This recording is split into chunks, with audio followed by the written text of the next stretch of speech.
Our focus this week in our Lent theme of cultivating and letting go concerns two facets of life that seem to always provoke heightened interest, comment, and emotion.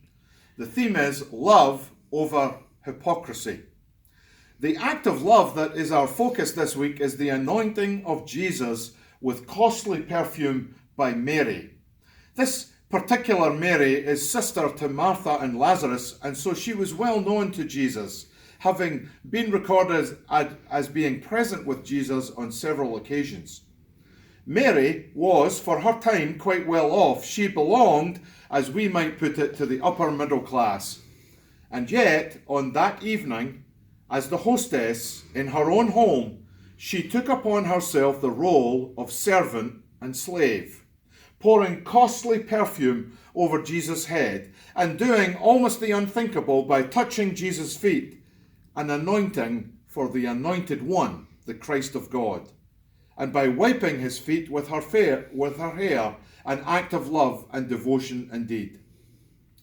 The late and much missed J. Ellsworth Callis writes of this expression of love over hypocrisy in the following way. Now, he says, this perfume pouring would of itself have been enough, but Mary had only begun. When I say she was extravagant, I hope you realize I am speaking of far more than money. Money, if you have it, is the least form of extravagance because, as they say, there's always more where that came from. But when you give yourself away, that's quite another matter. Mary now began to wipe Jesus' feet with her hair. It was an act of such complete self-abandonment that it would mark her in the community for the rest of her life.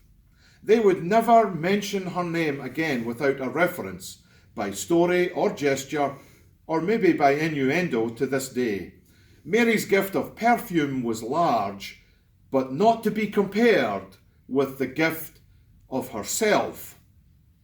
Mary's story is worth telling and retelling. Hers is an example worth recalling and emulating because she, faced with the utter grace and goodness of Jesus, gave and offered her life.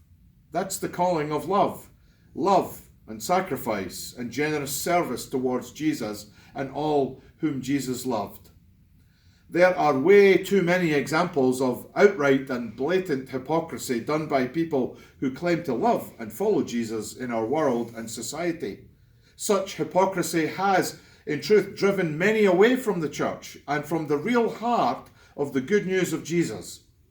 This Lent, by cultivating love and letting go of hypocrisy, we can all offer our lives in the service of God's love, the service of God's love in Jesus and the service of God's love in the world.